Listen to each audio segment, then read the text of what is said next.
아주 오랫동안 저에게 공부도 가르쳐 주시고 여러 가지 사는 법도 가르쳐 주시고 해가지고 그나마 이 정도 이제 살고 있는 지금 서강대학교 철학과에서 배우 교수로 재직 중인 석기용이라고 합니다.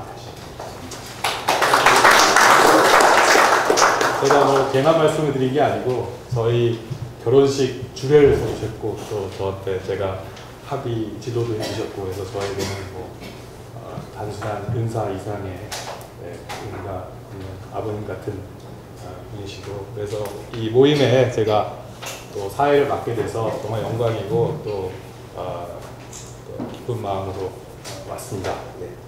뭐 오늘 북콘서트 주인공이신 엄정식 교수님 뭐 대부분 뭐 잘 아시리라고 생각해요. 너무 잘 아실 텐데 뭐 여기 이제 갖고 계신 그 유인물에 보시면 그 선생님 양력이 뭐 나와 있지만 뭐 이런 양력들 뭐 다 잘 아실 거고, 그래서 서강대학교 이 공적인 양력 이외에도 저희들 서강대학교의 그 어떻게 보면 산 증인이시고 또 어떤 정신 같은 분이시고 해서 더욱더 저희들한테는 아주 의미가 큰 분입니다. 그래서 현재는 이제 철학과 명예교수로 계시고 또 생명다양성재단 이사장을 지금 현재 맡고 계시고요.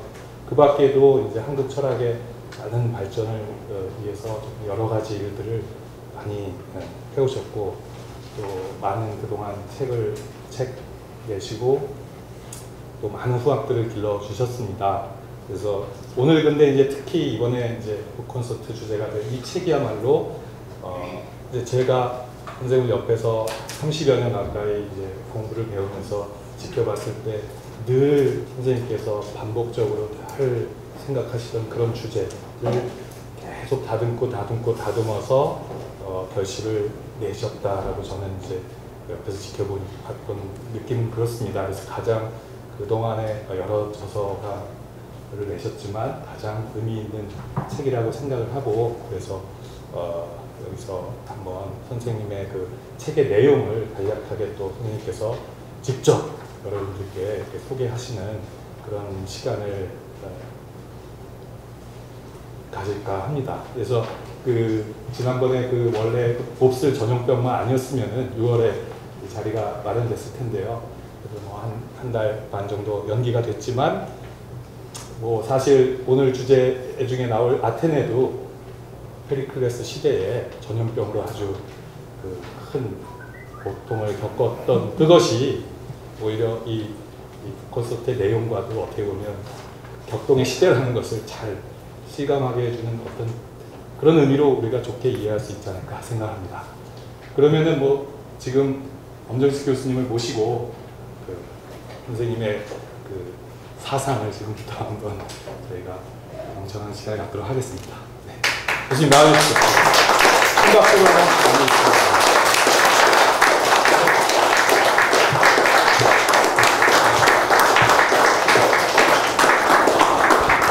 아유, 반갑습니다. 제가 강의를 많이 해봤는데 이렇게 어려운 오디언스 앞에 서긴 처음이에요. 그러니까 친척, 친구, 친지들만 다 모이고 그 외분은 아무도 안 오시는 것 같아요. 그래서 그러니까 뭐 제가 지금 말씀드리려고 그러는 거는 뭐 사적이고 공적이고 여러 군데서 다 한 얘기들이라 저 내용도 되게 알고 있고, 근데 하여튼 그리고 이게 또 4년 전에 그 석학과 함께하는 인문학 강좌라는 그런 프로가 있었어요. 그래서 8번에 걸쳐서 그러니까 했던 거고, 그걸 또 4년 동안 막 공을 들여서, 근데 강의할 때는 왜 좀 허튼 소리도 하잖아요. 근데 이거를 책을 엮으려니까 전거가 있어야 되고, 그래서 나름대로 애써서 엮어본 책이에요. 책이고, 우리 석경 박사가 얘기했다시피 이거는 말하자면 제가 전공한 부분을 정리해서 낸 책이 아니고 그 격동의 시대라는 그 표현에 담겨 있듯이 제가 42년생이니까 전 농담 삼아 그런 얘기 많이 하거든요. 일제치하에서 고생 많이 했다고. 그래서 무려 3년 동안이나 고생했다고 막 그러는데, 그 남해 식민지에서 태어나가지고 그 큰 혁명을 2번이나 겪고 또 전쟁을 치르고 그러면서 이제 지금까지 살아온 그 시대야말로 격동의 시대 아니었나. 그리고 그야말로 산 증인이 될 수도 있고, 그리고 여러 다른 자격으로 살 수도 있겠지만, 한 사람의 그 철학도로서 무슨 생각을 했고 무슨 짓을 했고 무슨 이제 행동을 했는지, 하여튼 이런 것들을 한번 엮고 싶었어요. 그 강연할 때. 여기 최민숙 선생님도 와 계시지만 그때 선정위원 중에 한 분이었거든요. 그래서 이런 아주 정말 고마운 또 벅찬 요청을 받았을 때 그 주제를 뭐로 할까 사실 고민했어요. 늘 느끼는 거지만 왜 석학과 함께 뭐 인문학 강좌 이런 말이 들어가면 즉흥적으로 응하고 싶잖아요. 왜냐하면 거기에 끼면 석학의 반열에 들어가나 혹시. 그래서 일단은 하겠다고 그랬는데 그 석학의 풍모를 보여야 되잖아요 또. 근데 그게 그렇게 만만치 않더라고요. 그래서 고심 끝에 하여튼 그 강좌는 제 전공하는 것과는 달리 이른바 격동의 시대라고 말할 수 있는 그 시대에 무슨 생각을 하고 어떻게 정리하고 또 후학들에게 전해줄 수 있는 메시지가 있다면 뭘까, 그런 것들을 정리해 본 거였어요. 정리해보고 오히려 강의하기는 쉬웠는데 책 엮기가, 책은 이게 전고로 남아있잖아요. 그죠? 그래서 거짓말을 못 하겠더라고요. 그리고 스쳐가는 생각도 이렇게 좀 다져져야 되고, 그래서 그런 거를 오늘 정리할 수 있게 돼서 너무나 좋고 또 아주 흐뭇합니다. 근데 이렇게 처음에 이렇게 알알이 구석구석 아는 사람들만 와서 재롱을 떨기가 보통 쉽지 않구나. 하여튼 그래서 근데 이거에 거의 400페이지, 작은 글자로 400페이지예요. 요새 큰 글자로 많이 나오잖아요, 책. 그런 게 아니고 큰 글자로 하면 한 3권은 될 거야. 근데 이거를 뭐 4, 50분 동안 얘기하기는 좀 벅차고, 그래서 대강 한 40분, 50분, 40분 정도 얘기하면 되죠, 40분. 근데 대강은 이 책의 구성이 어떤 거라는 걸 간단히 말씀드리고, 그리고 제가 좀 오리지널한 생각이다. 그리고 뭐 철학계뿐만 아니라 이 시대에 또 격동의 시대를 사는 우리 모두에게 주고 싶은, 남기고 싶은 메시지라고 생각되는 게 마지막 장이거든요. 행복과 자아의 인식이라는 그것만 조금 이렇게 정리해서 말씀드리고, 혹시 더 이렇게 질문 같은 거 있으시면 토론 시간이 있으니까, 우리 콘서트 후에 토론 시간이 있거든요. 그래서 그때 좀 얘기를 더 나누기로 하고, 대강 그렇게 이제 말씀드리겠습니다. 되게 뭐 철학하는 사람들이 사연이 있잖아요. 되게 뭐 고아로 자랐다든지 뭐 먹을 게 없었다든지, 하여튼 사연들이 다 있어요. 뭐 실연을 했다든지, 하여튼 뭐 이런 사연들이 있는데, 저도 사연이 있어서 하여튼 좀 누구한테 얘기하면은 굉장히 전설적인 얘기 같다, 이런 동화 같은 얘기 같기도 하고. 근데 일제 치하에서 막 벗어났을 때 4살 때 아버지를 여였단 말이죠. 아버지를 여의고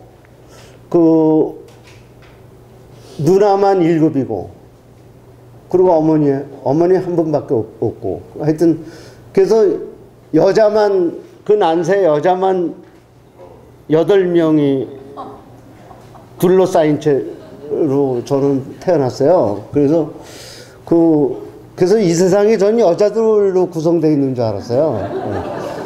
그랬더니 점점 누나들이 시집가고 이제 매부들이 들어오고 그러면서 아, 남자라는 것도 있구나. 근데 저는 외롭게 그것도 6대 독자로 우리 아버지가 5대 독자라.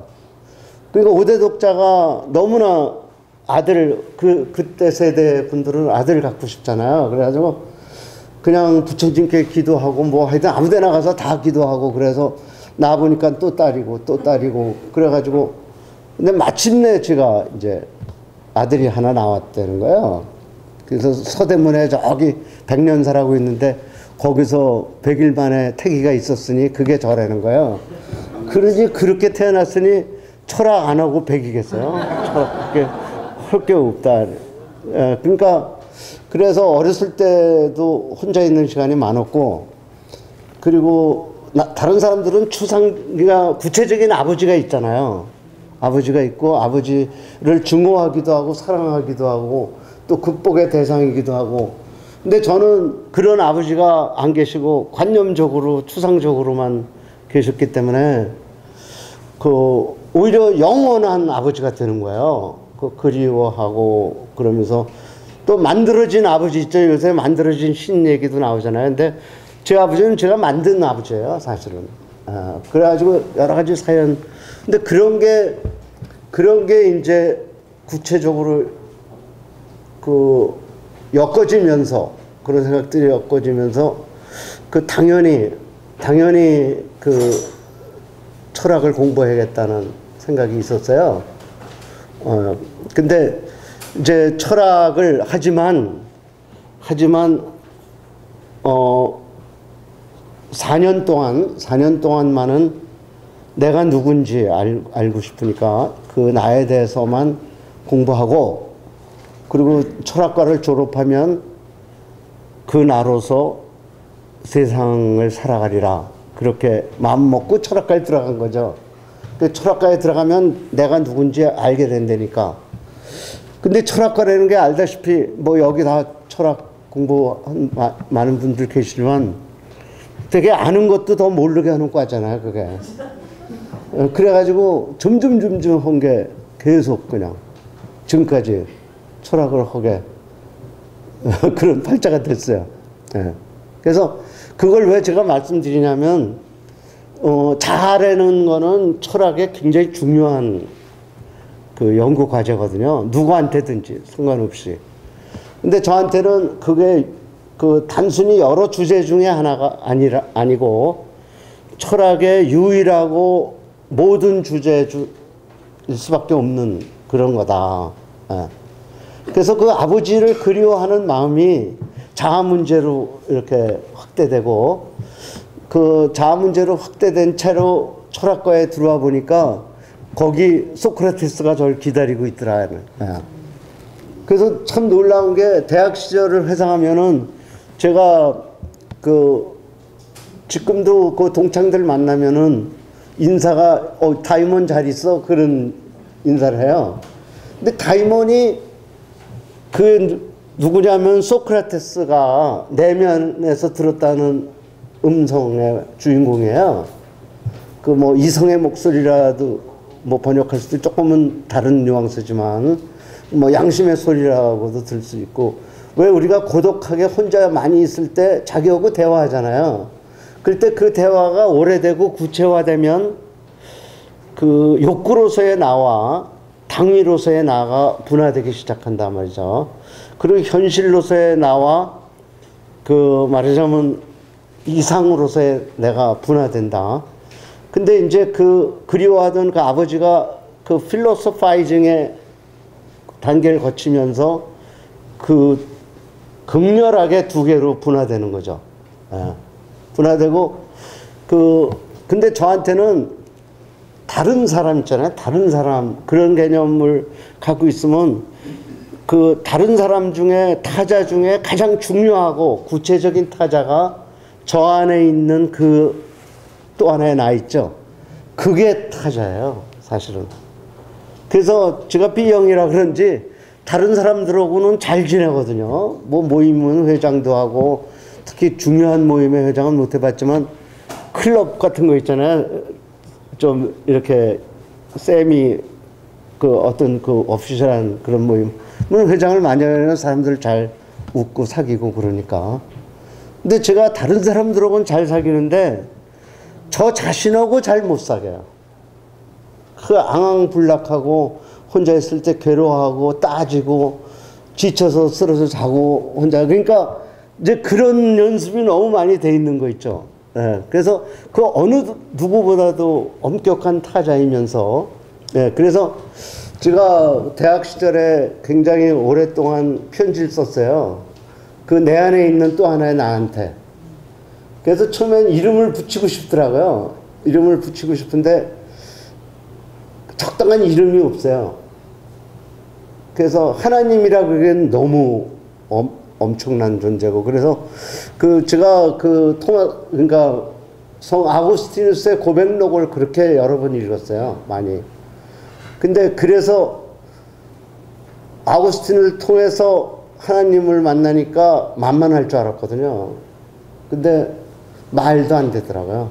말을 걸 수가 없더라고요. 그래서 포기한 게 너무 어려운 거예요. 함부로 접근할 수 없구나. 네. 그 다음에 그 전에 유행하던 왜 그 모윤숙의 레네가 있잖아요. 시몬 그러고 시작하는 그 시몬이 또 나이기도 하고. 그래서 이제 그러다가 어떻게 한국말 중에 아주 마음에 드는 단어를 하나 찾았어요. 그게 님이란 말 있죠. 하나님까지는 어렵지만 그 밑에 님은 부를 수 있잖아요. 그 스님, 형님, 아버님 그럴 때 그 님자가 우리나라 말에 그 님자가 너무 좋아서 님한테 이제 편지를 쓴 거야. 그게 쭉. 그러다가 이제 소크라테스를 만나서 님 하면은 좀 오해받을 수도 있잖아요. 이놈 사랑에 빠졌구나 뭐 이러고. 그래서 그때쯤에 이제 다이몬을 만나게 됐죠.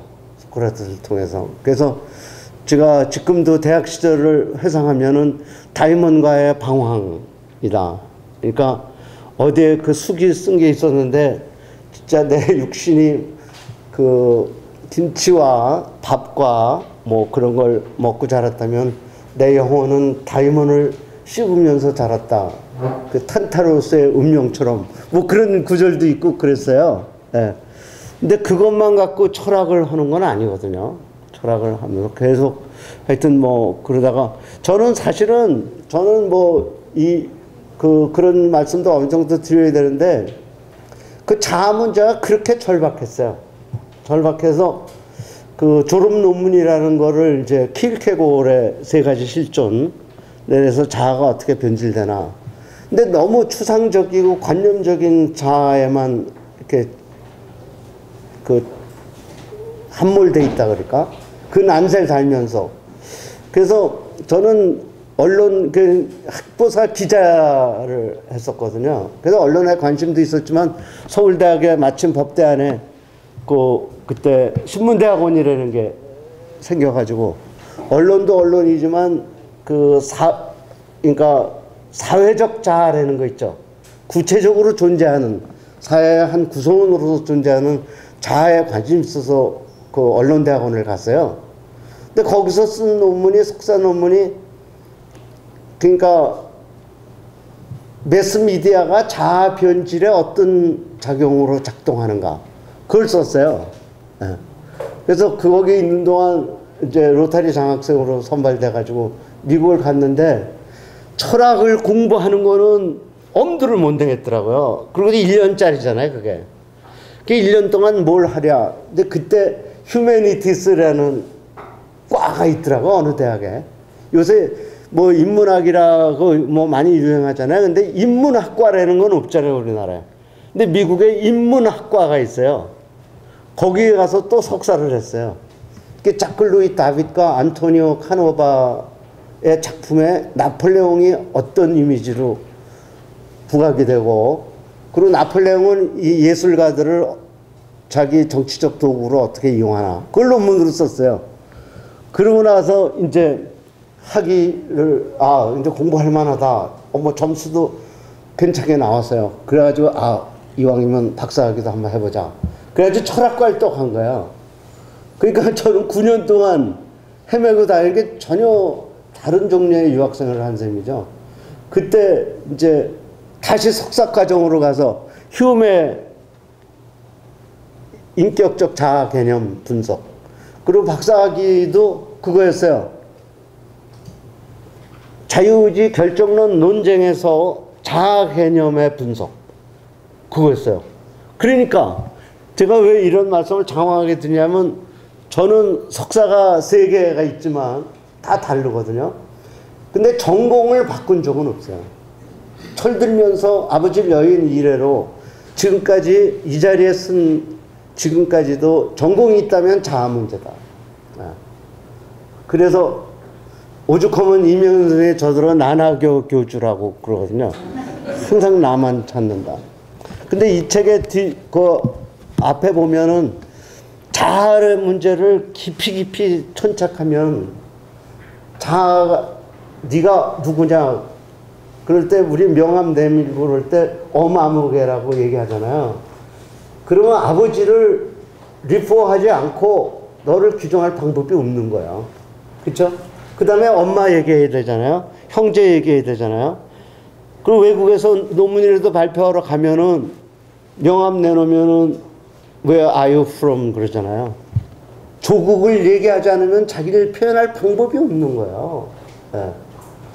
언제 한번 교직에 서강대에 있을 때 왜 자살 충동을 많이 느끼잖아요. 자살 충동, 특히 초학년 철학과 학생들이. 근데 한 번은 뭐 자살할 것 같으면 말을 안 하겠지. 근데 안 할 놈이니까 나한테 왔겠죠. 그죠? 자살하고 싶다. 그런 충동을 느낀다. 그래서 자살이 뭐냐. 내가 나를 죽이는 거다. 그렇잖아요. 자살이 자기가 자기를 죽이는 거잖아요. 너의 어떤 부분이 너냐 물은 거야. 저거. 다 따지니까 지가 없더라고. 입은 옷서부터 이게 무슨 지 거야. 그쵸? 다 따지고 보면 자기가 아무 데도 없는 거야. 그러면 누굴 죽이겠냐. 한번 가져와 봐라. 그러니까 어떤 선문답 같기도 하고 그렇지만 사실 그렇거든요. 그래서 자아 문제를 깊이 파고들면 파고들수록 정치 문제가 되고 국가 문제가 되고 인류 문제가 되고 문명의 문제가 되고 이제 확대돼 나가는 거죠. 그리고 우주의 존재 자체의 문제가 되고, 그렇죠? 자기가 벼랑 안에 티끌이 되고. 그래서 이제 그러니까 결국 모든 게 자아 문제 아닌 게 없어지는 거죠. 근데 자아 문제 빼고 접근하는 우주에 접근하는 방법이 있다면 그건 과학자들, 자연과학자들이 하는 방식이고. 그렇잖아요. 이 몸도 의사분이 여기 와 계시지만 몸도 그런 식으로 의사들은 접근하지 않잖아요. 히포크라테스가 시도했듯이 한 인간을 육체로서 존재한다. 육체로서 존재한다는 걸 전제로 해서 접근한다. 그리고 그 누구든지 상관없이 나는 고친다 그 육체를. 거기서 의사들의 휴머니즘이 나오는 거잖아요. 처음에 시작이. 근데 철학자는 그렇지 않다. 자아 문제 빼놓으면 아무것도 없다. 그래서 그렇기 때문에 제가 그 광자의 주제를 자아 문제로 했다. 그건 통시대적으로 어느 시대나 철학을 한다면 그 문제를 외면할 수 없다. 그 포커스를 어디다 두느냐의 문제지. 그래서 제가 그 책으로도 이제 나온 거지만 당진일기라는 출판사에서도 와 계신데 당진일기라는 게 제가 철들면서 그 아버지 흔적을 찾고 싶어서 그 전혀 흑백 사진 요만한 거로밖에 기억할 도리가 없는 그 아버지 흔적을 찾아서 물어물어 당진이라는 데를 갔어요. 당진이라는 데를 가서 근데 뭐 100몇 년 전에 떠나신 아버지를 누가 알겠어요. 그리고 아버지가 5대 독자잖아요. 제가 6대 독자니까. 사돈의 팔촌도 없더라고요. 그래서 농가를 하나 허술한 농가를 사가지고 거기서 지금까지 보내고 있는데 한 30년 전에 예. 거기서 쓴 일기가 있어요. 그래서 우리 철학과 현실에서 연재해서 근데 한 대목이 이런 게 있어요. 나는 여기 왜 오는가? 그 시골집에 농촌에 관심이 있다. 농촌에 종사하는 노동에 관심이 있다. 노동에 종사하는 말하자면 읍 사람들의 노고 있잖아요. 그리고 읍이라는 말을, 읍컬처라는 말을 제가 만들었어요. 읍이 농촌의 순박함도 없고 어설픔만 와 있는 읍이. 그 도시에 세련됨은 없고 사악함이 와 있는. 그걸 제가 말하자면 문화철학적으로 읍이라고 규정했거든요. 근데 또 따지고 보면 우리나라 자체가 읍이다 이거예요. 지금 어떻게 보면 이 시대가 읍이고. 그래서 이제 그런 기록을 쓴 대목 중에 나는 왜 여기 오는가? 농촌에 관심이 있다. 그 전원 풍경에 관심이 있다. 미학적인 이유도 있다. 또 하여튼 노동에 관심이 있다. 그리고 읍이 어떻게 도시화되는가를 관찰하는 문화사적 관심도 있다.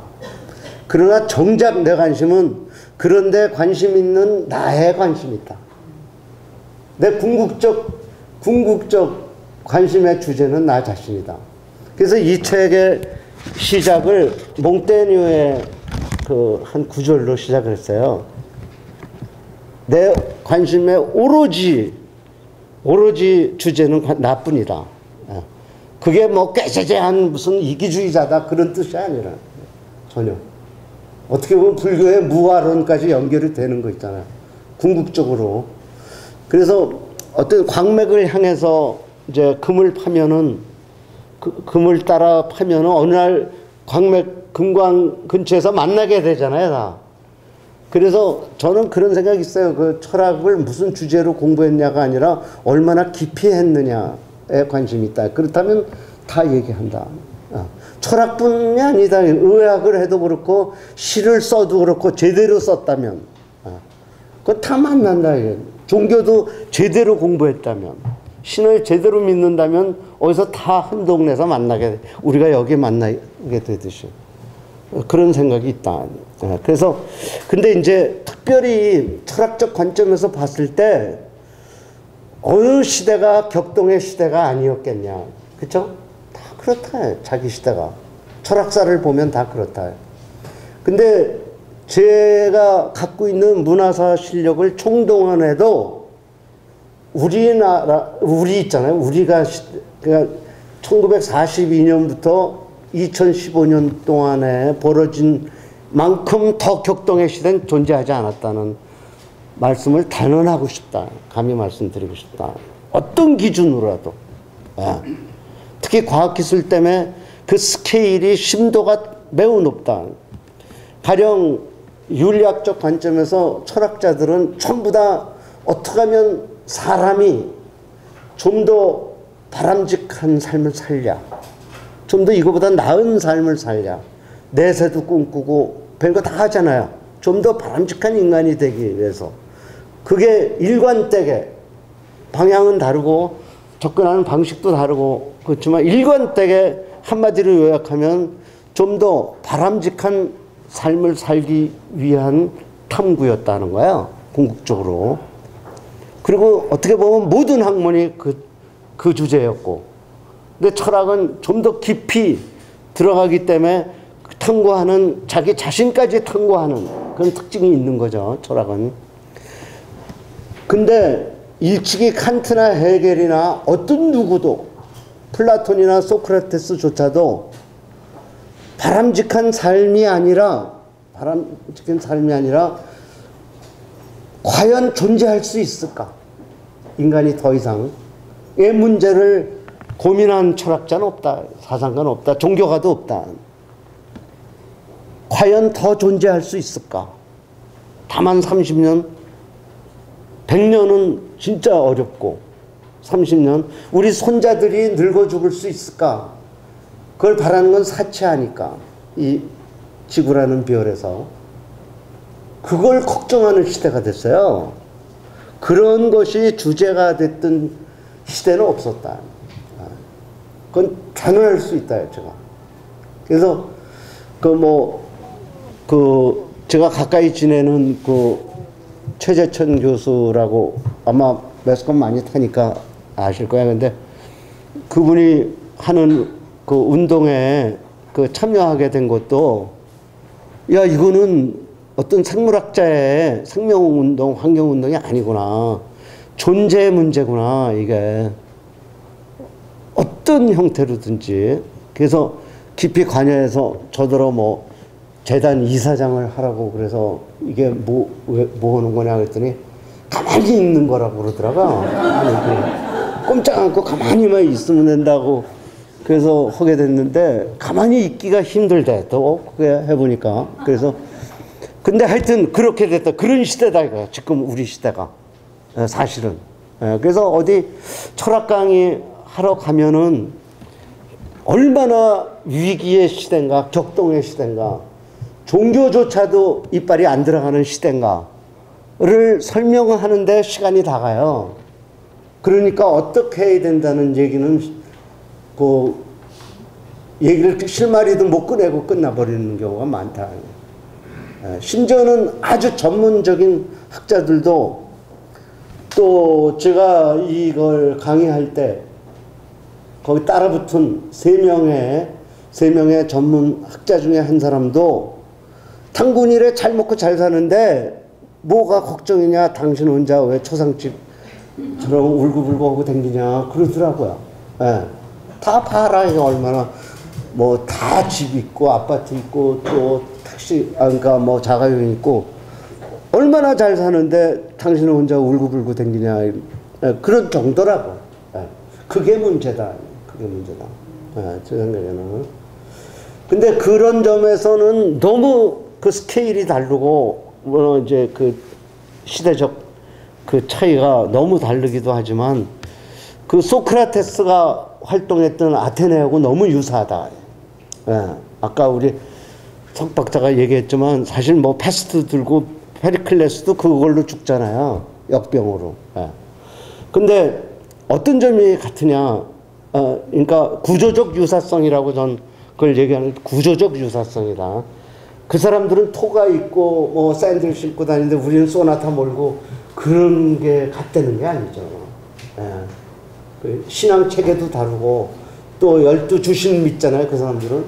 근데 그런 게 같다는 게 아니라 국가 발전론에 보면은 대개 세 가지를 따지거든요. 경제 발전, 그리고 정치 발전, 그리고 문화 발전이다 이거죠. 개인의 경우도 마찬가지 같아요. 그 사람이 우리가 사람 새로 사귈 때 그 사람이 아사지경에 있으면 곤란하잖아요. 그렇죠? 사람 구실을 못하는 거 아니야. 먹을 게 없다면. 그러나 마찬가지로 국가도 먹을 게 없는 나라면 아무리 핵무기를 가졌어도 별거 아니다. 얼마 못 간다. 먹고 살게 해줘야죠. 그렇죠? 먹을 게 있어야죠. 개인이나 나라나. 그래서 넉넉하게 굶어 죽는 나라 없이 넉넉하게 나라가 먹고 살만할 때 경제적으로 발전됐다. 근데 그거는 우리가 확인할 수 있죠. 단군 이래 처음으로 그죠?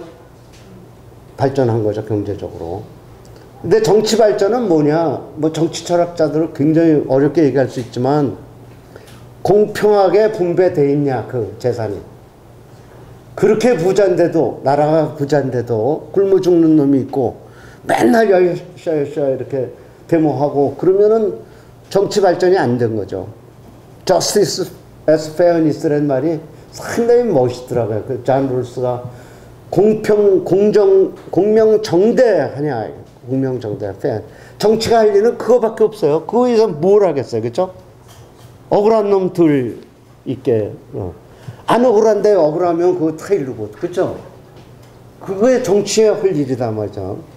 근데 어느 정도 페어하게 분배도 됐는데 나머지 시간을 뭘로 보내냐.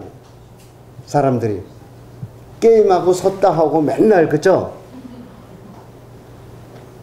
소음이나 내고 그거는 잘 먹고 잘 살지만 인간은 아니라는 뜻이다. 그래도 모차르트도 좀 듣고 방학도 듣고 셰익스피어 소네트도 몇 구절 외고 그쵸? 좀 그러고 지내죠. 그쵸? 좀 고담 준론도 하고 괜히 sophisticated 그 척떨 그런 뜻이 아니라 아주 순수하고 고귀한 영혼을 가지려고 애써이죠. 애써이죠. 그게 인간과 짐승의 차이 아닙니까? 그래서 오죽하면 아리스토텔레스가 그거 못하는 사람, 이성적이지 못한 인간은 개만도 못하다, 동물만도 못하다. 악을 저지르지는 않는다고. 개는 저지르긴 하지만, 그렇죠? 너 이렇게 사악할 수 있어? 우리 강아지 그렇게 말하지 않는다. 인간만 사악할 수 있다. 예. 그래서 하여튼 그런 것 때문에 그런 관점에서 보면은 우리가 상당히 그 위중하다. 갑자기 부자가 돼가지고 차를 몇 대씩 갖고 있고, 그죠? 읍에 가서 아주 거기 살면서 관찰하면 그게 보여요. 어제 논두렁 팔아가지고, 그죠? 논두렁 팔아가지고 자동차 샀는데 이게 소몰 때 멘탈리티를 그대로 유지하면서 차를 운전하는 거예요. 그러니까 교통신호등이 안 들어요. 소몰 때 논두렁에서 교통신호등 보고 노면서 뭐 소몰아요? 그냥 가는 거야. 근데 아줌마는 또 안 비켜. 차가 와도 안 비켜. 왜냐하면 소 한 마리 오는 줄 알고 막 죽는 거야. 막 신호체계도 엉망이고. 이게 읍컬처라는 거예요, 제가 보기에. 근데 우리나라가 스케일은 컸지만 그렇다 이거야. 세월호가 그거고, 그쵸? 계속 메르스도 그거고 전부 다 그거다. 근데 우리나라가 저는 왜 이렇게 위험하다고 생각했냐면 그걸 너무 빨리 이뤘기 때문에 그래요. 빨리 이뤘기 때문에. 예. 그렇게 좋은 걸 빨리 이뤘을 때는 반드시 잃은 게 있다. 예. 우리가 급히 뛰기만 하지 않습니까? 뛰면 뭐가 문제냐? 반드시 뛰다 보면 멈춰야 될 때가 있거든요. 어디 가면. 꼭 멈춰야 될 때가 있다. 멈춰지질 않을 거거든. 그냥 지나가는 거야. 그래서 충돌 사고가 나는 거야. 그래서 하여튼 그런 생각을 해보니까 그 소크라테스가 살았던 그 아테네, 그 경제 발전, 문화 발전, 이제 이런 것들이 갑자기 소크라테스 때도 이루어져 가지고 천방지축 우왕좌왕하는 거예요, 사람들이. 예. 그럴 때 제일 이제 겁나해야 되는 게 뭐냐면 타락하는 거 있잖아요. 아주 그건 보편적인 것 같아요. 그리고 물질적인 거에 허겁지겁하고,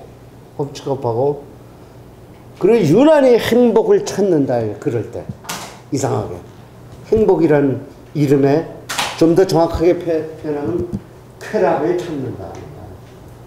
관능적 쾌락, 그것도. 그래서 제가 그런 문득 그 생각이 나는데 그 톨스토이의 참회록 보면 어느 부분에 그 인도의 불교 말고 힌두교 말고 그 자이나교라는 게 있잖아요. 자이나교에 우화가 있어요. 우화가 그 우화에 보면은 그 이런 얘기가 나오는데 어떤 선비가 밀림 장르를 가다가 흥겹게 노래도 부르면서 가는데 호랭이가 쫓아오는 거야. 호랭이가. 그래가지고 그냥 정신없이 달렸는데 웅덩이에 멈춰지질 않으니까 빠진 거야. 웅덩이에. 어마어마 이런 웅덩이에 빠진 거야. 웅덩이에 빠졌는데 이상하게 웅덩이에 나뭇가지가 하나 뻗어진 게 있어가지고 그 나뭇가지에 옷이 걸렸어요. 이런 옷이 걸려서 이제 혼미한 정신을 되찾아가지고 이렇게 보니까 밑에 보니까 구렁이들이 오고 오는 거예요. 예. 그걸 인간적 상황, 실존적 상황이라고 묘사한 거예요. 근데 진짜 기구절창이 뭐냐면 그런 상황에서 정신을 다시 차려가지고 나뭇가지에 이렇게 보니까 벌들이 꿀을 만들고 있어. 거기서.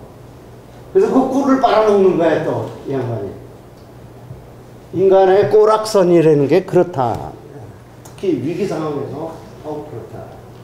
쾌락을 탐닉한다.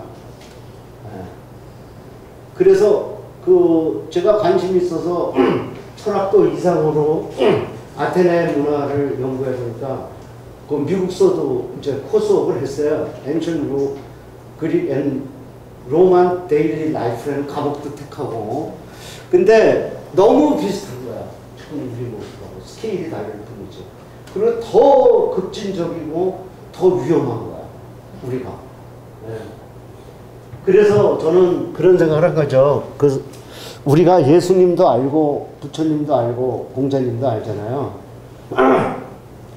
근데 진짜 우리가 그분들보다 더 리얼하게 알아야 되는 시대의 현자는 소크라테스다라고 생각한 거야.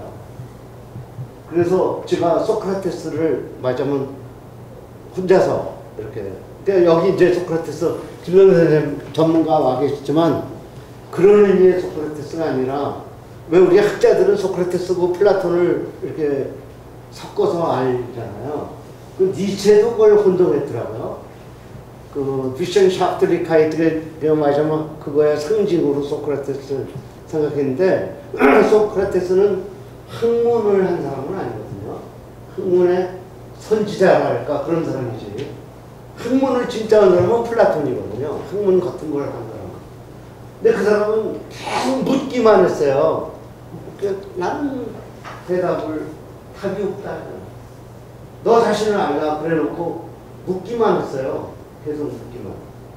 근데 솔직히 말하면 우리가 나 자신만큼 나 자신에 대해서 더 잘 아는 사람이 어디 있어요? 목사님도 나만큼 몰라요. 스님도 모른다고. 내 지도교수도 나만큼 모른다고. 근데 잘못 알고 있는 거죠. 그래서 소크라테스 한 건 제가 볼 때 계속 너한테 스스로 질문하게 함으로써 스스로 깨닫게 도와주는 거 있잖아요. 그게 이른바 무지의 지라는 건데, 예. 그래서 그 자세가 필요하다. 답을 가진 사람들은 너무 많은데 그건 아니다. 예. 거기다가 농경시대, 유목시대에 나온 답들이고 나이고하다. 차인석 선생님은 하이데거 전공이시지만 저는 하이데거도 나이고하다. 좀 그런 생각이 있거든요. 저도 시골 살아봐 아니까 촌놈 기질이 뭔지 알거든요. 되게 진작은 가는데 너무 낭만적이다.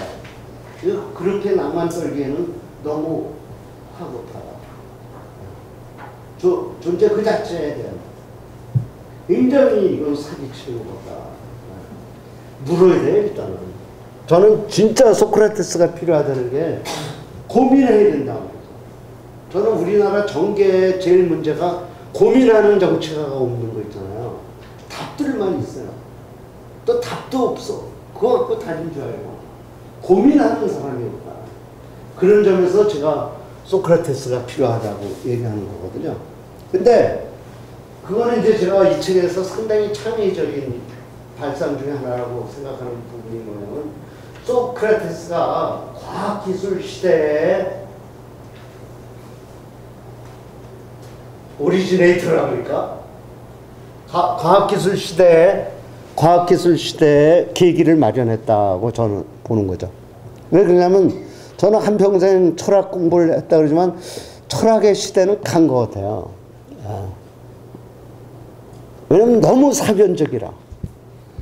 그때 농경시대나 뭐 중세, 근대까지도 괜찮았는데 앞으로는 철학이 할 일이 뭔지 저는 솔직히 궁금하거든요. 그리고 소크라테스의 그 정신을 철학이 개성하지도 못할 것 같아요. 제가 보기에는. 제대로 개성하지 못하고.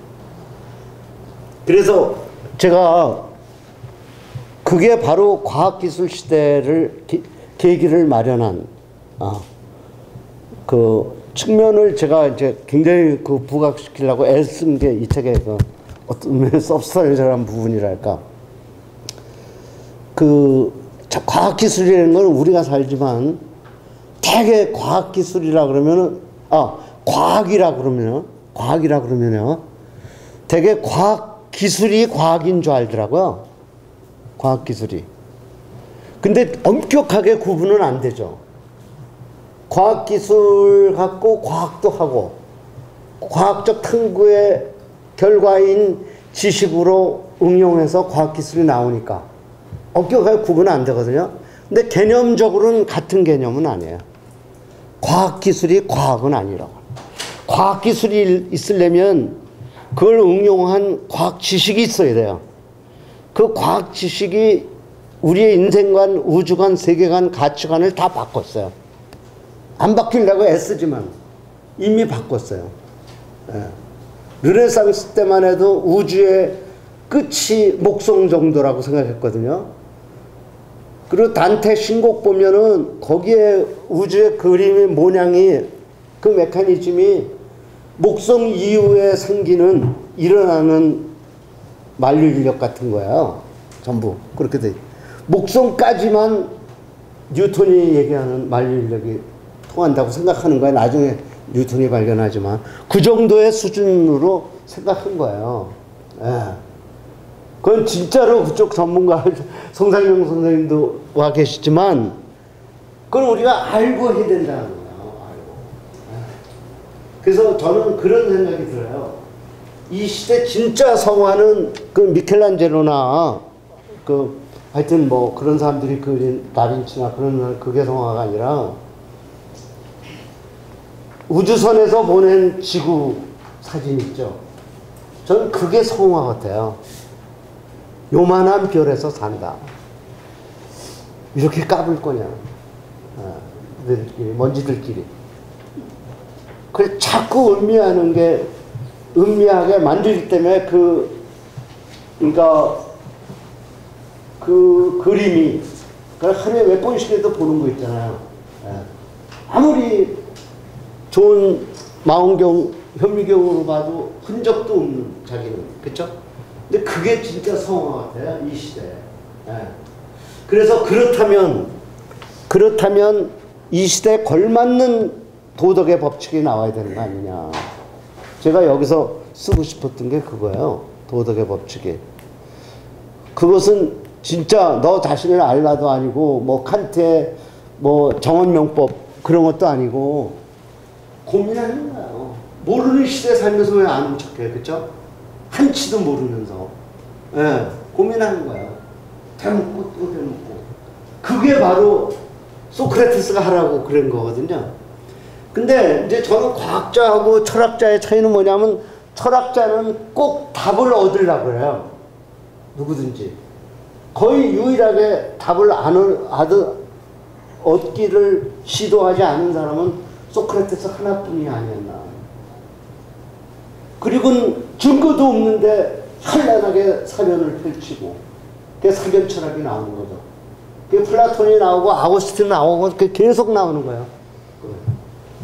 근데 과학자들은 그 길을 포기해요. 근데부터 포기하고 증거를 대지 않으면 말하지 않아요. 과학자들은 증거를. 그 증거도 그게 무슨 증거냐. 누구든지 과학을 하든지 심지어는 목사님까지도 눈 감을 수 없는 증거 있죠. 실험실에서 나온 증거. 예. 물이 몇 도에 언다는 증거를 보이지 않으면 안 하는 게 과학자들이거든요. 그래서 제가 이 자연과학자 정연태임하고 자연과학자들하고 많이 어울리는 편인데 그런 디스플린이 돼 있어서 그런지 그래 직하더라고요. 자연과학 하는 사람들이 직해요. 잘 속이질 못해요. 증거가 있으니까. 증거로 살아왔으니까. 증거에 의해서 만들어진 사람들이니까. 근데 사회과학이나 인문학 그런 사람은 그만하지 않아요. 얼마든지 둘러댈 수 있으니까. 그거에 익숙해져 있으니까. 그게 재밌더라고요. 그래서 제가 제시하는 철학은 뭐냐면 자연과학자들한테 배우자. 근데 자연과학을 금방 말씀드렸다시피 이렇게 보면 과학기술인 줄 아는데 과학기술이 가능하려면 그 기술을 가능하게 한 지식이 있어야 된다. 근데 그게 바로 말씀드린 우리가 기꺼이 받아들이지도 않고 받아들인지도 모르고 있는 과학 지식이죠. 과학 지식. 새로 만들어지고 있는 세계관, 인생관, 가치관. 그걸 받아들여야 된다. 근데 과학자들한테 참 놀라운 사실이 있어요. 절대적으로 진리라고 그러지 않아요, 사람들. 언제든지 기다린다, 오류일 때까지. 그런 자세로 지식을 받아들여요. 그리고 바로 어제 자기가 발견한 게 오늘 틀리면 어제 걸 포기하는 양심이 있어요. 리차드 파인만이라는 어떤 기준에선 그 아인슈타인의 계승자라고 얘기하는 그런 물리학자, 양자 물리학자가 그렇게 얘기해요. 나는 과학적 탐구를 통해서 도덕성을 배웠다. 증거 앞에 정직한 거 있죠. 그거 정직하지 않으면 과학자는 아니거든요. 그쵸? 과학자는 아니에요. 그건 무서운 거예요. 과학. 그래서 그런 태도를 저는 과학 정신이라는 말로, 그러니까 맞으면 규격화한 거예요. 과학 정신이라는 말을 쓰는 사람은 저 같은 뜻으로 쓰는 사람은 없어요. 뭐 더러워 근데 딴 뜻으로 쓰는 하여튼 뭐 그런 거 있어. 과학 정신 뭐냐? 과학자가 과학적 탐구에 임할 때 자세를 과학 정신이라고 한다. 네. 그는 어느 성직자보다도 더 성스러운 자세로 임한다. 그 사람도 장가하고 새끼 먹여 살리고 그럴 때는 과학자로서 먹여 살리는 건 아니죠. 철학자가 먹는 김치라고 다 철학적 김치는 아니잖아요. 그렇죠? 과학자가 24시간 과학적일 수는 없다고. 그렇죠? 그 사람도 뭐 거짓말도 해야 되고 또 뭐 명성도 조금 의식해야 되고. 근데 실험실에 들어가서 탐구에 임할 때 자세는 어느 성직자 못지않게 스스럽다. 그 증거 앞에서 언제라도 무릎을 꿇을 용의가 있는 자세 있잖아요. 네. 그리고 틀릴 줄 알면서, 그러니까 저는 그걸 로맨틱하다고 그렇게 표현하고 싶을 정도인데, 로맨티시즘이라면 뭐냐? 그 absolute or nothingness, 허무냐 절대냐 그 중간 필리스틴이라는 거 없다는 거거든요. 그래서 로맨티스트들이 많이 죽잖아요. 자살하고 바이런처럼 그 뭐 그리스 전쟁에 끌려가서 거의 자살. 하여튼 그런 게 로맨티시즘인데 과학자의 자세가 그렇다. 과학자들의 자세가. 그래서 저는 바로 과학을 세 부분으로 나눴을 때 바로 앞에 부분은 인문적 부분이라는 거예요. 과학이 자연과학이 아니라는 거예요.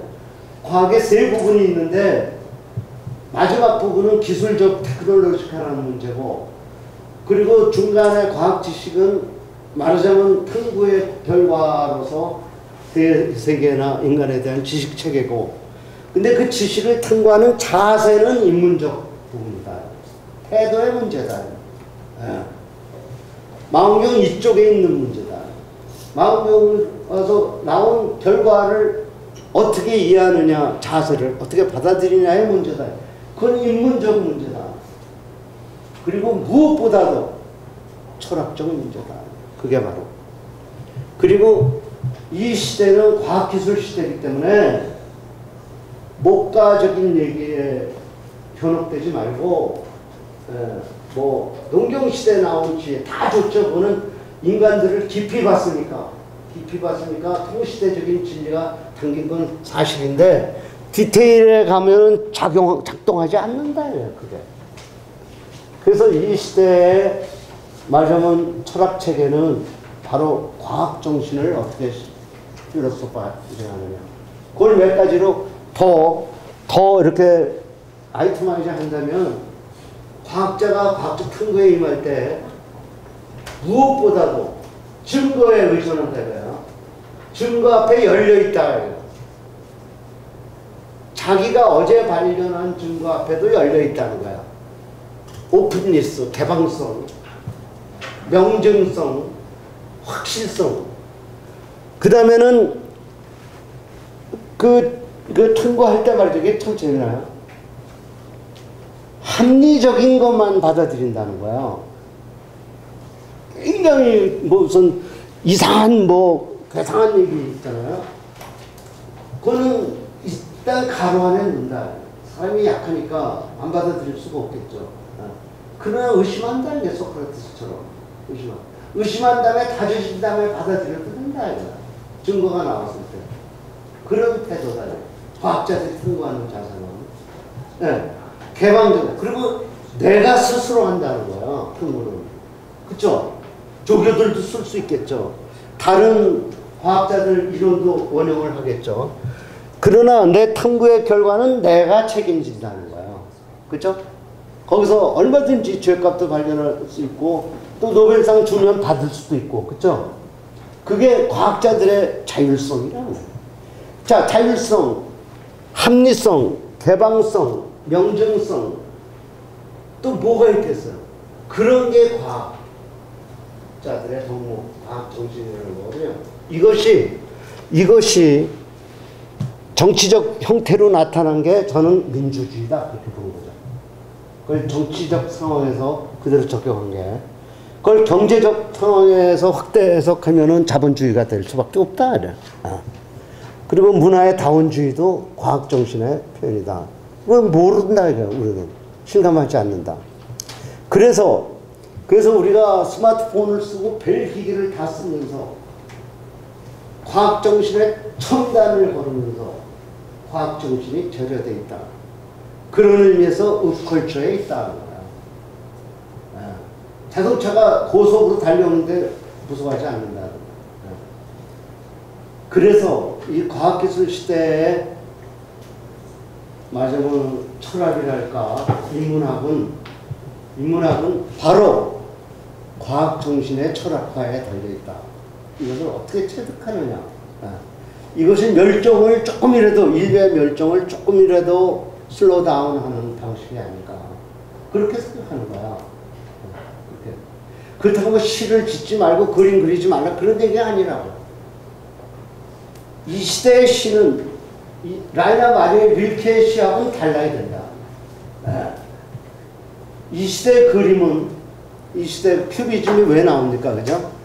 이 시대의 그림은 만고하고 또 달라야 된다. 중세 때 성하고 또 달라야 된다. 제가 볼 때 그래야지 후손들이 한반도 남반부에서 갇혀서 격동의 시대에 그 폭풍 치는 언덕에서 아주 그 파란모지에 살면서 이른바 철학했다는 사람들이 무슨 생각을 하다 죽었는지 이해를 할 수 있지 않겠는가. 칸트가 어떻다, 해결했다, 그러다 이 사람은 죽었다. 잘 죽었구나. 그런 소리 들어서 되겠냐. 물론 저희들은 너무 늦었죠, 이제. 그러나 특히 격동의 시대에 살면서 말하자면 그 모든 판도라의 상자가 다 열려있는 한반도, 그것도 남쪽에 살면서 행복을 구가하면서 살다가 죽었다, 이런 소리 들었으면 좋겠냐. 저는 그렇지 않다. 고민해야 되지 않겠냐. 그래서 뭘 여러 가지 이제 그런 저도 답할 수 있는 또 칸트도 인용하고 또 비켄슈타인도 인용하고 할 수 있는 대답이 있지만, 그러나 소크라테스가 살았던 그 치열함이 우리들한테 있어야 되지 않나요? 근데 우리 중에 누가 한 사람 소크라테스가 등장해서 우리 곽 회장님은 저한테 그래요. 하도 소크라테스 팔고 다니니까 엄크라테스 이러면서 지가 그 역할을 하라. 근데 그 역할을 감히 누가 하겠어요? 근데 우리들 각자가 부디 소크라테스가 돼서, 그죠? 작은 각자의 그 무서운 거거든요. 조그만 소크라테스들이 모이면 굉장히 무서운 거예요. 그게 어느 조사에 보니까 그 대기업에서 버린 오물 있잖아요. 그 폐기 처분한 그거보다 우리들이 길거리에 버린 휴지 조각들의 오물의 양이 엄청나게 더 크다는 거야. 그래서 우리가 그 진짜 제가 과학기술 시대 새로운 철학을 설파하기는 어렵지만 그러나 그 틀은 어때야 되는가. 그래서 왜 새삼스럽게 구테이미아는 소크라테스를 다시 말하는가. 그 이유가 거기 있다는 거죠. 근데 우리 중에 하나가 그 역할을 담당할 수 없다. 우리 중엔 아무도 예수 그리스도의 역할을 담당할 수 없듯이. 그러나 우리는 작은 예수쟁이들은 될 수 있다. 작은 뿌띠 소크라테스가 될 수 있다. 그게 제가 그 격동의 시대와 자아의식이라는 제목으로 한 강의였고 그리고 이 책에서 정리해 준 내용이거든요. 근데 뭐 실제로 시간이 많이 갔죠. 제가 눈치만 남아가지고 더는 못하겠다. 시간이 많이 가서 대개 이 정도로 마무리하고 이따가 정작 하고 싶은 얘기는 못했지만 질문이 나오면 그때 하기로 하고 일단 여기서 마무리하겠습니다. 네, 고맙습니다.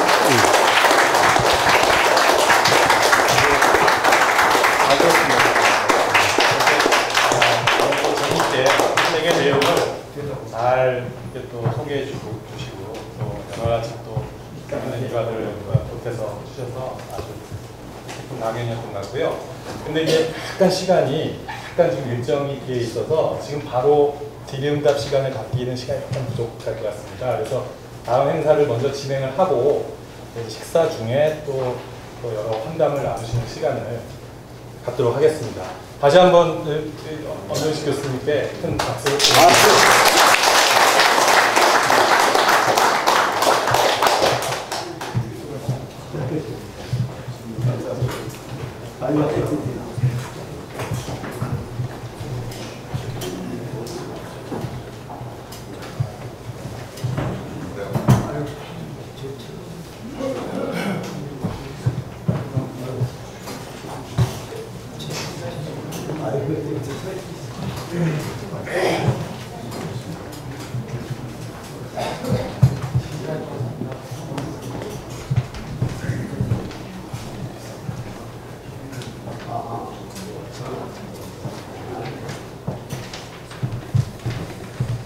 네, 안녕하세요. 저 철학문화연구소 상무장 백두환입니다. 이후의 순서에 대해서 좀 말씀을 드리고요. 진행을 하도록 하겠습니다.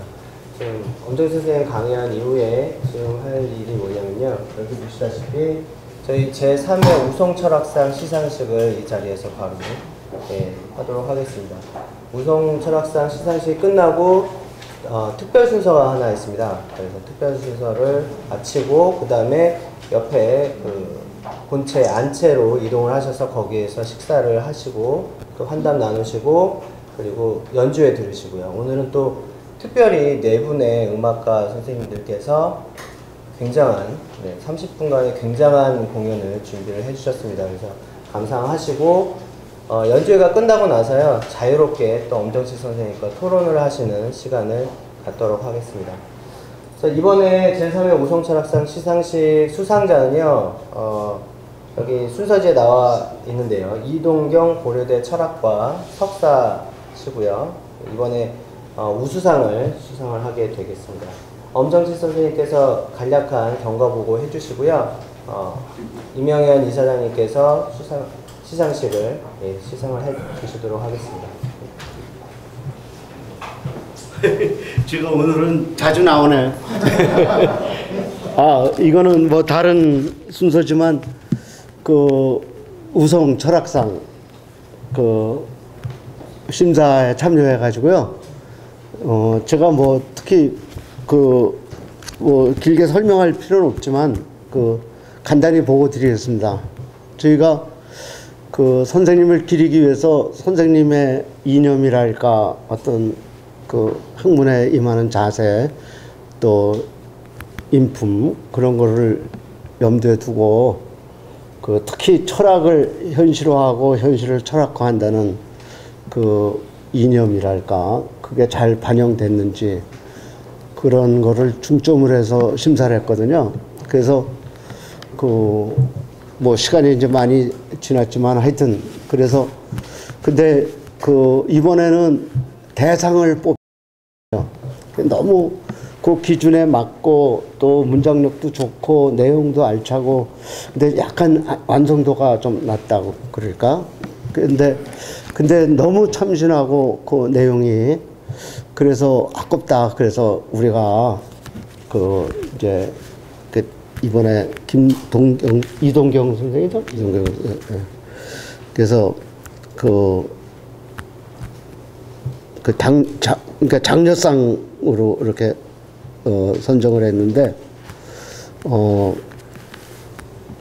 좀 아쉽지만 그러나 이제 얼마든지 자라나갈 그 여지를 소지를 보였기 때문에 그 이런 정도 이제 만족하고 그 수상자를 정했습니다. 그래서 그 임영인 선생님 그 나오시죠. 네. 예, 감사합니다. 이사님 나오시죠.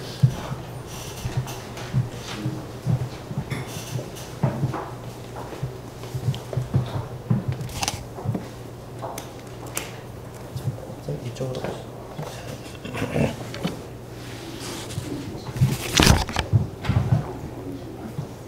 네.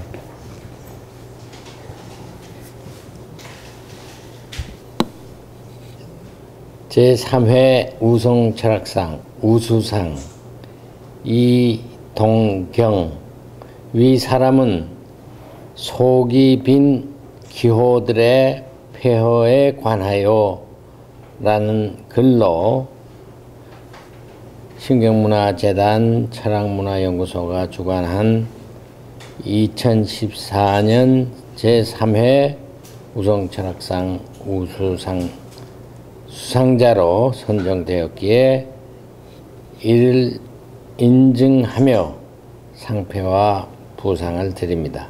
2015년 7월 30일 신경문화재단 이사장. 감사합니다.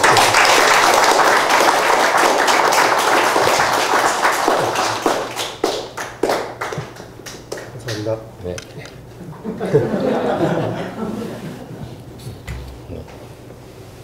잠깐만 계시겠어요? 그러면 제가 혼자 진행하도록 하겠습니다.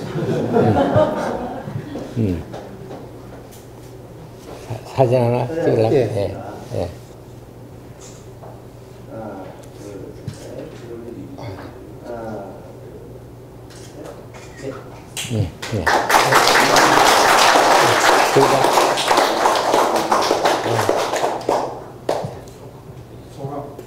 예. 네, 소감 한번. 네. 시작하실 텐데 짧게 해드릴게요. 일단 제가 어떤 이 젊은 철학도가 어떤 생각을 하고 살고 있는지 이런 말씀 좀 드려야 될 것 같은데요. 근데 이게 좋은 얘기라서 제 자랑처럼 들릴 수도 있는데 그건 아니고 글이 너무 부족해서 그거에 대한 어떤 변호? 얼마나 진지하게 치열하게 고민을 하면서 사는지 얘기를 좀 드려야 될 것 같습니다. 아까 엄정희 선생님께서 얘기를 하셨듯이 저도 사연이 있어서 이제 철학을 하게 됐는데 이제 그걸 구구절절히 여기서 다 말씀드리긴 좀 힘들지만 그래서 그 사연이 쌓이고 쌓여서 어떤 문제가 생겼냐면 그 사람들이 제 말을 이해를 못합니다. 저도 다른 사람들의 말을 이해를 못하고요. 이게 무슨 말이냐면 한 번은 친구들이 이제 어제 봤던 드라마에 대해서 얘기를 합니다. 뭐 남자 주인공이 이쁘고 뭐 여자 주인공이 이쁘고 뭐 어쩌고 저쩌고. 근데 이해를 못 하겠는 거예요. 왜 저렇게 즐겁게 얘기를 할까? 근데 이게 무슨 뭐 너네들은 삼류 드라마나 보고 나는 뭐 예술적 취향이 뭐 아주 고지식하고 이런 얘기가 아니라 정말 이해를 못 하겠더라고요. 마치 외국인 친구들이 농담을 하는데 막 서로 웃는데 저 혼자 모르는 것처럼. 그래서 어쩌면 저 친구들이 쓰는 말과 제가 쓰는 말이 똑같은 말이 아니라 다른 말이겠다. 이런 생각을 했습니다. 우리가 외국어를 배우고 영어 공부 열심히 했는데도 불구하고 미국 친구들이 영국 친구들이 농담할 때 이해를 못하는 건 그 사람들의 삶을 같이 공유하지 않기 때문일 텐데요. 마찬가지로 같은 한국어를 쓴다고 하더라도 서로 삶의 방식이 너무나도 많이 다르다면 어쩌면 우리는 다른 말을 쓰고 있다고 볼 수 있을 것 같습니다. 그래서 저는 서로가 쓰는 이 다른 말들을 번역할 수 있을 것인가, 그리고 할 수 있다면 그 방법은 어떻게 되어야 할 것인가, 그리고 번역을 할 수 있다면 우리는 그걸 적극적으로 번역해야 될 것인가. 만약에 잘못 번역하면 오히려 더 많은 오해를 낳고 폭력을 낳고 또 다른 문제들, 병폐들을 낳을 수 있을 것 같기 때문이죠. 만약 그렇다면 차라리 함구하는 것이 나을까, 이제 그런 문제들을 고민하고 있습니다. 이제 그 어떤 그런 고민의 일환으로 쓰여진 글이고요. 많이 부족하지만 이렇게 상을 받게 됐네요. 이제 더 앞으로 더 정진해서 이 문제의식을 가지고 더 치열하게 고민을 해볼 생각입니다. 네, 감사합니다.